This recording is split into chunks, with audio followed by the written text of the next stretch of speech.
నమస్తే. నేను మీ నాగచంద్రుడు, సీనియర్ న్యాయవాది.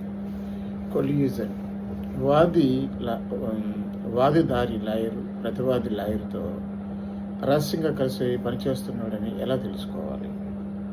మీ కేసు ఆలస్యం అవ్వడం, బలమైన దరఖాస్తులు, ఇంజెక్షన్ కౌంటర్ వేయకపోవడం, మీరు లేకుండా ఎదుటి వాళ్ళకి మీ స్ట్రాటజీ తెలిసిపోవడం, మీ లాయర్ ఎదుటి లాయర్తో ఎక్కువగా స్నేహంగా ఉండడం, మీకు కేసు కాపీలు ఇవ్వకపోవడం కారణం లేకుండా రాజీకి లేదా కేసు వదిలేయమని ఒత్తిడి చేయడం, ఇవన్నీ కొల్యూడు స్పష్టమైన లక్షణాలు. కాబట్టి ఈ విధంగా కానీ మీ లాయర్ కానీ అనుకున్న టైంకి కౌంటర్స్ కానీ ఇంజెక్షన్ మీద కౌంటర్ కానీ వేసి అది వికెట్ చేయకపోయినా అది ఖచ్చితంగా వాళ్ళిద్దరి మధ్యన కొల్యూషన్ ఉందని మీరు ఖచ్చితంగా గుర్తుంచుకొని లాయర్ ఇమీడియట్గా మార్చుకుంటేనే మీరు కేసు గెలుస్తారు. లేదంటే కనుక కేసు పోయే అవకాశం ఖచ్చితంగా ఉంటుంది.